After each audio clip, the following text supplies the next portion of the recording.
तो नंबर 1 पे हमारे पास आ जाता है response to draft condition. In dry condition, the cord cell of the leaf become flaccid to close the stomata. In this way, the transpiration is stopped. The dry condition also stimulates increased synthesis and release of abscisic acid. This hormone helps in keeping stomata closed. These plants produce deeper root system which enable the exposure with maximum soil water. Draft condition क्या होती है? Dry condition कह रहे हैं, ठीक है. जैसे कि जो ज़ीरोफाइट्स हैं उनके लिए भी हम कह सकते हैं या कि ड्राफ्ट कंडीशन हम काउंट कर सकते हैं उनको, ठीक है. ड्राफ्ट कंडीशन में होता क्या है कि सॉइल में पानी इतना कम हो जाता है कि प्लांट को वाटर शॉर्टेज हो जाती है, ठीक है. सॉइल के अंदर इतना कम पानी होता है कि प्लांट जो है अपनी रिक्वायरमेंट फुलफिल नहीं कर पाता. तो ये कंडीशन या ये स्ट्रेस क्या कहलाता है? ड्राफ्ट कंडीशन कहलाती है. तो प्लांट इसको ओवरकम करने के लिए कुछ चेंजेस अपने अंदर लेके आता है. तो वो क्या चेंजेस है? उसमें सबसे पहले क्या होता है कि लीफ बिकम फ्लैशेट. लीफ क्या होते हैं? लीव्स के ऊपर जब पानी की कमी हो रही होती है तो जो स्टोमेटा होते हैं वो ये क्लोज कर देता है. स्टोमेटा क्लोज होने से क्या होता है? रेट ऑफ ट्रांसपायरेशन स्लो हो जाता है ताकि वाटर जो है कम से कम जाने लगे, ठीक है. ट्रांसपायरेशन स्टॉप करने के लिए, पानी को लॉस को बचाने के लिए ये स्टोमेटा अपने क्लोज कर देता है. जब ये क्लोज करेगा तो टर्गर प्रेशर लॉस होगा. जब टर्गर प्रेशर लॉस होगा तो लीफ क्या हो जाएगा? फ्लैसिड हो जाएगा. Then dry condition also stimulate increased synthesis and release of abscisic acid. Abscisic acid आपने जो है पीछे हार्मोन पढ़ी थी उसका क्या रोल था? ये क्या होता है? मीसोफिल सेल्स जो होते हैं वो रिलीज करते हैं. ये हार्मोन क्या करती हैं? हेल्प करती हैं स्टोमेटा को क्लोज करने में, ठीक है. ये हार्मोन भी हेल्प करती है स्टोमेटा को क्लोज करने में. Then these plants produce deeper root system. ये प्लांट्स जो है वो डीप रूट सिस्टम प्रोड्यूस करते हैं. शैलो रूट सिस्टम को इग्नोर करते हैं, उसको इनहिबिट करते हैं. और डीप रूट सिस्टम में क्या होता है कि डीपर रूट होती हैं बहुत ज़्यादा ताकि वो सॉइल में पानी से मिल सके, पानी वाले सॉइल से मिल सके, ठीक है. ताकि उनको वाटर जो है डीपर जाएंगी, वो जितनी ज़्यादा डीप जाएंगी उतना तो उनको वाटर ईजिली मिलेगा. देन नेक्स्ट हमारे पास आता है रिस्पॉन्स टू ऑक्सीजन डेफिशिएंसी. वो प्लांट जो ऐसी जगहों पर रहते हैं जहाँ पे ऑक्सीजन की डेफिशिएंसी हो जाए तो वो प्लांट किस तरह से रिस्पॉन्ड करते हैं वो देख लेते हैं. Those plants which grow in wet habitat और marshes they develop aerial root system to absorb oxygen, ठीक है. वो जो वेट एरियाज में या मार्शेस में रहते हैं तो वो प्लांट्स क्या करते हैं? एरियल रूट सिस्टम डेवलप करते हैं. What is aerial root system? Aerial root system क्या होता है कि हॉरिजॉन्टल जो रूट सिस्टम होता है, ठीक है. जैसे एक तो डीपर रूट सिस्टम होता है जहाँ पे रूट जो है वर्टिकली डीपर ग्रो करती है. फिर एरियल रूट सिस्टम में क्या होता है कि वो सरफेस के साथ साथ हॉरिजॉन्टली डेवलप कर रही होती है. उससे क्या होता है कि वो ज़्यादा से ज़्यादा ऑक्सीजन जो है इन्वायरमेंट से ले सकें, इन्वायरमेंट से एक्सपोजर क्या हो इनका ज़्यादा हो. Then some plants develop air tubes that provide oxygen to submerged roots.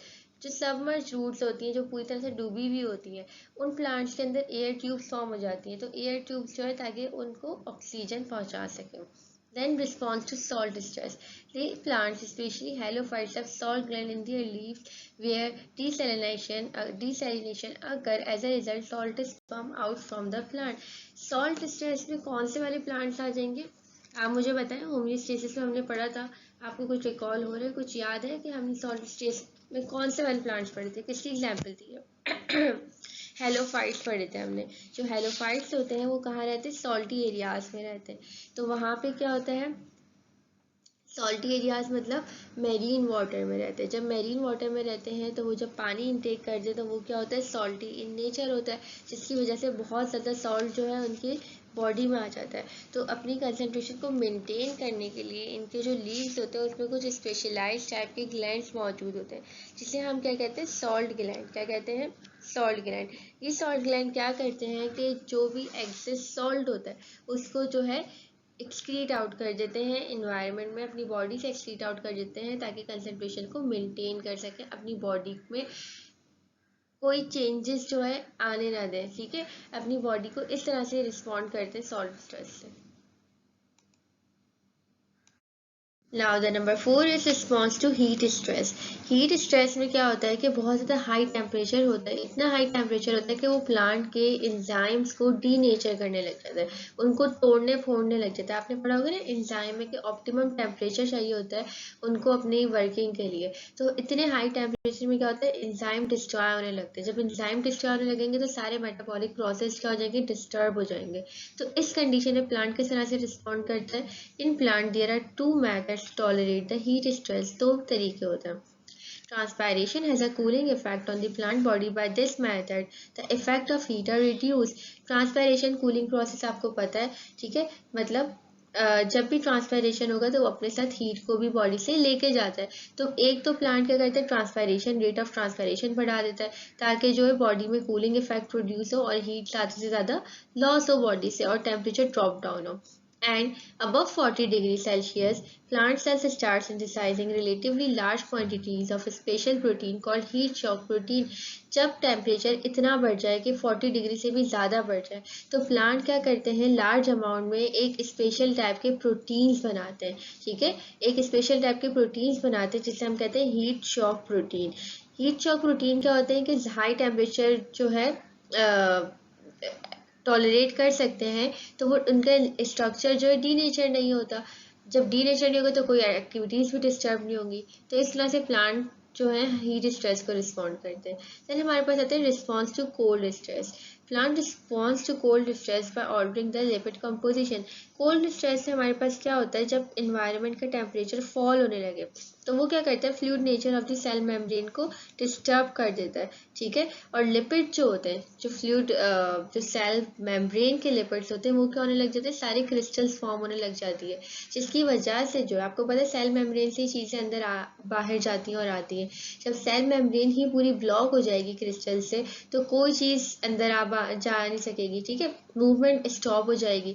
तो प्लांट इस चीज़ को मेंटेन करने के लिए, इसको ओवरकम करने के लिए अनसैचुरेटेड फैटी एसिड की कंपोजिशन इतनी ज़्यादा बढ़ा देते हैं कि सेल मेम्ब्रेन में क्रिस्टल्स फॉर्म नहीं होने देते, कंपोजिशन को ऑल्टर करते हैं जिससे जो है सेल मेम्ब्रेन में क्रिस्टल होने से बच जाते हैं। Then changes in solute composition is altered also by producing different polymers of fructose fructans which allow the crystal to supercool without the ice formation. The ice crystal may form in the cell wall. इसके अलावा ये अपने cytoplasm की जब freezing temperature बहुत ज़्यादा slow हो जाता है, मतलब इतना टेम्परेचर हो जाए कि बहुत ज़्यादा फ्रीजिंग वाला हो जाए, तो प्लांट क्या करते हैं, अपने साइटोसोल की मतलब साइटोप्लाज्म की कंपोजिशन भी चेंज करते हैं और कुछ कंपाउंड बनाते हैं जिसे हम बोलते हैं फ्रक्टेंस, पॉलीमर्स ऑफ फ्रक्टोज फ्रक्टेंस। ये क्या करते हैं, ये बचाते हैं साइटोप्लाज्म में क्रिस्टल फॉर्मेशन से, ताकि साइटोप्लाज्म में कोई क्रिस्टल फॉर्म ना हो और कोई एक्टिविटी डिस्टर्ब ना हो। तो क्या कहते हैं, इस साइटोप्लाज्म को हम क्या बोलते हैं, सुपर कूल साइटोप्लाज्म, क्या बोलते हैं, सुपर कूल, या फिर फ्रीजिंग टॉलरेंस भी हम इसे कहते हैं। इसके नतीजे में क्या होता है कि साइटोप्लाज्म में क्रिस्टल फॉर्मेशन से बच जाते हैं और क्रिस्टल कहाँ फॉर्म हो जाते हैं, सेल वॉल में फॉर्म हो जाते हैं। Then response to herbivory. Herbivory, पहले तो ये बताएं कि हार्बीवोरी होता क्या है। Herbivory is the process of eating of plant by herbivorous animal, ठीक है। हार्बीवोरी क्या होता है कि जो हार्बीवोरस प्लांट्स होते हैं, हार्बीवोरस एनिमल्स होते हैं, वो क्या करते हैं, हार्बीवोरस प्लांट को ईट करते हैं, सिंपल ग्रेजिंग जिसे हम कहते हैं, ठीक है। It is a special stress for plant being commonly eaten up by animal. क्या होता है कि प्लांट्स जो है बहुत ज़्यादा खाने लग जाते हैं, कौन, एनिमल्स, मतलब वो इस तरह से खाते हैं कि एक प्लांट खाया, थोड़ा सा खाया छोड़ दिया, दूसरा खाया को छोड़ दिया, तो इस तरह का रिस्पॉन्स क्या कहलाता है, हार्बीवोरी कहलाता है ये अमल। अब इससे प्लांट किस तरह से रिस्पॉन्ड करते हैं, plant overcome excessive herbivory by developing thorns and production of distasteful और टॉक्सिक कंपाउंड। प्लांट क्या करता है, जब उसकी ओवर ग्रेजिंग होने लग जाती है ना, जब उसको ओवरली प्लांट खा रहा है बहुत ज़्यादा, तो वो क्या करता है कि वो अपने लीव्स में ना थॉर्न्स फॉर्म कर लेता है, हॉर्न्स फॉर्म करने लगता है। वो क्या होता है, कांटेनुमा स्ट्रक्चर। जब प्लांट ताकि जब खाने आएगा तो उसे एनिमल जब जो है उसको ईट करने आएगा तो वो हॉर्न नहीं होगा, तो वो ऑब्वियस सी बात है उसको नहीं खा सकेगा। इसके अलावा वो अपने लीव्स के अंदर ऐसे कंपाउंड फॉर्म करता है जो कड़वे हों या डिसटेस्टफुल हो। जब डिसटेस्टफुल होगा तो प्लांट ऑटोमेटिकली, एनिमल जो है ऑटोमेटिकली उसको ईट नहीं करेगा। तो इस तरह से प्लांट जो है अपने आप को प्रोटेक्ट करते हैं from over grazing. This is the response to herbivory. Then next and last topic is defense against pathogen. Pathogen क्या होते हैं? डिजीज कॉजिंग ऑर्गेनिजम्स होते हैं, एक्सटर्नल ऑर्गेनिज्म होते हैं। तो इसके खिलाफ प्लांट किस तरह से अपनी हिफाजत करता है, किस तरह से वो डिफेंस प्रोड्यूस करता है, इसमें हमने ये डिस्कस करना है। डिजीज ऑफ प्लांट में arise from infections by viruses, bacteria और fungi and other pathogen in most cases. Against this disease the plant have immune system in their body. Plant के अंदर डिजीज कॉज हो सकती है by virus से, bacteria से और फंगस से, और दूसरे कोई और भी पैथोजन हो सकते हैं। तो plant in pathogen in disease causing organism के खिलाफ किस तरह से इम्यून रिस्पॉन्स शो करता है, वो हमारे पास अब हम देख लेते हैं। First line of defense. The outer layer epidermis is a protective covering around the body of plant. This is the first line of defense. Epidermis जो होती है, जैसे हमारी स्किन जो है वो हमारी फर्स्ट लाइन ऑफ डिफेंस है, इसी तरह से प्लांट बॉडी में एपिडर्मिस होती है जो कि आउटर लेयर होती है, जो हमने चैप्टर 2 में भी पढ़ी थी, चैप्टर 1 में भी पढ़ी थी। तो एपिडर्मिस जो है सबसे पहली लेयर होती है, और वो तभी क्या है, फर्स्ट लाइन ऑफ डिफेंस। मतलब कोई भी पैथोजन आएगा तो सबसे पहले उसको किसका सामना करना पड़ेगा? एपिडर्मिस का सामना करना पड़ेगा।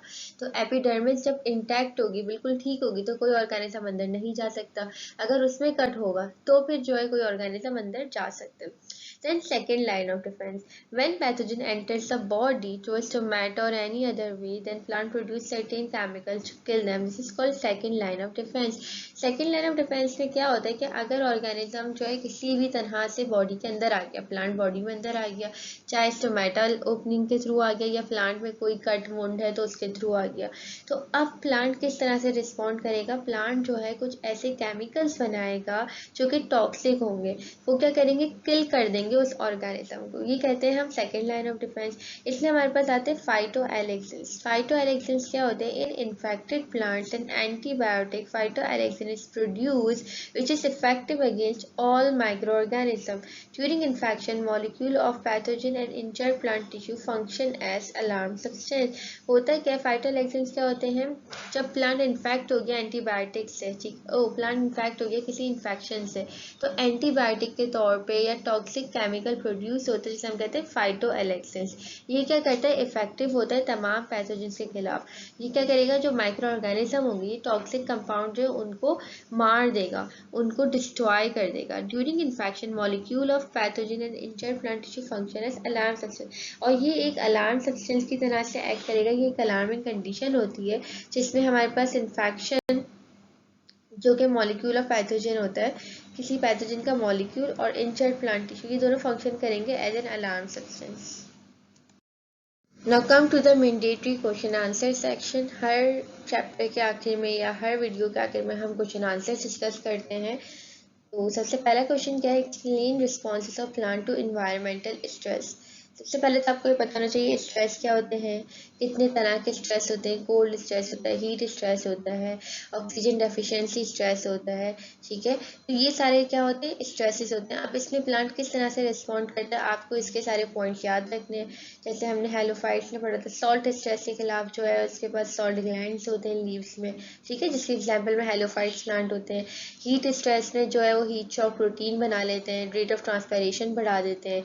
कोल्ड स्ट्रेस में वो अपने सेलुलर कंपोजिशन ऑल्टर्ड कर देते हैं, ठीक है। हॉर्बीवरी में वो क्या कर देते हैं कि डिस्टेस्टफुल सब्सटेंस बनाते हैं। तो this is all the responses. Then distinguish between auxin and gibberellin. What is auxin and what is gibberellin? First सबसे पहले तो आपने ये बताना है ये क्या होते हैं। ग्रुप ऑफ हार्मोन्स होते हैं, प्लांट हार्मोन्स होते हैं, इनको हम फाइटो हार्मोन्स कहते हैं। ऑक्सिन जो है पहली हार्मोन होती है, जो सबसे पहली हार्मोन डिस्कवर्ड हुई है वो कौन सी थी? ऑक्सिन डिस्कवर्ड हुई थी, ठीक है। गिबरेलिन किसने डिस्कवर्ड करी थी, कहाँ से डिस्कवर्ड हुई थी? ये जो है कौन सी डिजीज कराती है? फुलिश सीडलिंग डिजीज करा दी थी, ठीक है। इसके अलावा इन दोनों का रोल क्या होता है? सेल डिवीजन करवाती हैं, सेल इलोंगेशन कराती हैं, पार्थिनोकार्पी करवाती हैं, पीरीसाइड के तौर पर एक्ट करती हैं। तो ये सारे आपने इसको रोल लिखने, डिस्टिंग्विश कर देना एक दूसरे से, डिफरेंस बिटवीन लिखना। Then what are the first and second line of defense of plant against pathogen? ये तो अभी हमने अभी पढ़ा है। फर्स्ट लाइन क्या होती है? किसी की भी चीज़ हो, चाहे एनिमल हो चाहे प्लांट बॉडी हो, फर्स्ट लाइन ऑफ डिफेंस हमेशा क्या होगी? स्किन ही होती है। ह्यूमन की बात करेंगे तो स्किन हो जाएगी, एनिमल की बात करेंगे तो प्लांट्स की बात करेंगे तो एपिडर्मिस हो जाएगी। सेकंड लाइन में क्या होता है, वो फाइटोएलेक्सिन्स बनाता है, ऐसे कंपाउंड बनाता है जो कि माइक्रो ऑर्गेनिज्म की ग्रोथ को इनहिबिट कर देता है, उनको ग्रो नहीं होने देता, उनको किल कर देता है। ठीक है। How plants respond to high salt stress, ये तो मैंने अभी ही ऊपर आपको बता दिया कि सॉल्ट स्ट्रेस में किस तरह से रिस्पॉन्ड करेगा, सॉल्ट ग्लैंड्स उसके लीव्स में होंगे उससे सीट आउट करेगा। Then heat stress the plant. How high? Why high heat stress the plant? High heat जो है प्लांट को क्यों डिस्टर्ब करती है, क्या होता है हाई हीट की वजह से, बताइए। हाई हीट से क्या होता है कि इतना हाई टेम्परेचर हो जाता है कि वो एंजाइम को डीनेचर कर दे। एंजाइम के टेम्परेचर चैप्टर में आपने पढ़ा होगा कि वो हर चीज़ स्पेसिफिक होती है, उसकी स्पेसिफिक टेम्परेचर में काम करता है। ठीक है। तो जब टेम्परेचर बहुत ज़्यादा बढ़ने लगता है तो एंजाइम डीनेचर होने लगेंगे। जब एंजाइम डीनेचर होने लगेंगे तो मेटाबॉलिक एक्टिविटीज़ सारी खत्म हो जाएंगी। क्यों? क्योंकि सारी मेटाबॉलिक एक्टिविटीज़ होती ही एंजाइम की वजह से। Enzyme is very important part. तो इस तरह से वो प्लांट को स्ट्रेस करेगा। Then how plant cope up with herbivory. Herbivory stress से कैसे करेगा, ये तो सबसे इजी वाला था। ओवर ग्रेजिंग से प्लांट कैसे अपने आप को कोप अप करता है कि वो थॉर्न्स फॉर्म कर लेता है। ठीक है। और दूसरा क्या था कि वो डिसटेस्टफुल सब्सटेंस प्रोड्यूस कर लेता है। What is role of ethene, ethene क्या करता है हमारे पास, सबसे पहले तो इथीन क्या है, गैशियस मॉलिक्यूल है। इसका main and very important role है कि वो राइपनिंग ऑफ फ्रूट कराता है। क्या करवाता है, राइपनिंग ऑफ फ्रूट, फ्रूट की राइपनिंग करवाता है। क्लोरोप्लास्ट को, एंजाइम को, ये क्या करता है, सबसे पहले सेल मेम्ब्रेन की कंपोजिशन को अल्टर करता है, जिसकी वजह से ऐसे एंजाइम अंदर लेके जाते हैं जो क्लोरोप्लास्ट को ब्रेक डाउन करे। क्लोरोप्लास्ट को ब्रेक डाउन करके कलरफुल सब्सटेंस में कन्वर्ट करते हैं, रेड या जो भी रिस्पेक्टिव फ्रूट का कलर है, और उसको पकने में हेल्प करता है। Then how plant cope up with cold stress. Cold stress में क्या होता है, सबसे पहले तो कोल्ड, देखिए नॉर्मल पता होगा ना तो एबनॉर्मल आप खुद ही उससे रिकॉल कर सकते हैं। जब आपको नॉर्मल ही नहीं पता होगा तब एबनॉर्मल कभी नहीं याद कर सकते। तो कोल्ड स्ट्रेस में होता है क्या कि टेम्परेचर इतना लो हो जाता है कि चीज़ें जो है क्रिस्टल्स की होने लग जाती है, क्रिस्टल फॉर्मेशन होने लग जाती है प्लाज्मा मेम्ब्रेन में, साइटोसोल में। तो प्लांट क्या करता है, ऑल्टर करता है कंपोजिशन प्लाज्मा मेम्ब्रेन की by increasing the unsaturated fatty acids, जिसकी वजह से क्रिस्टल फॉर्मेशन बच जाती है सेल मेम्ब्रेन में फॉर्म होने से। इसी तरह से साइटोसोल में वो फ्रक्टेंस फॉर्म करते हैं, पॉलीमर्स, जिसकी वजह से साइटोसोल जो है वो सुपर कूल कहलाता है और उसमें क्रिस्टल फॉर्मेशन नहीं होती। और सेल वॉल में क्रिस्टल फॉर्मेशन हो जाती है, जिससे हम कहते हैं फ्रीजिंग टॉलरेंस डेवलप हो जाती है, कट ऑफ टेम्परेचर फॉर्म हो जाता है। तो मुझे उम्मीद है कि अगर आपने आज का लेक्चर बहुत ध्यान से अच्छे से समझा होगा तो आप इन सवालों के जवाब बआसानी दे सकते होंगे। शुक्रिया।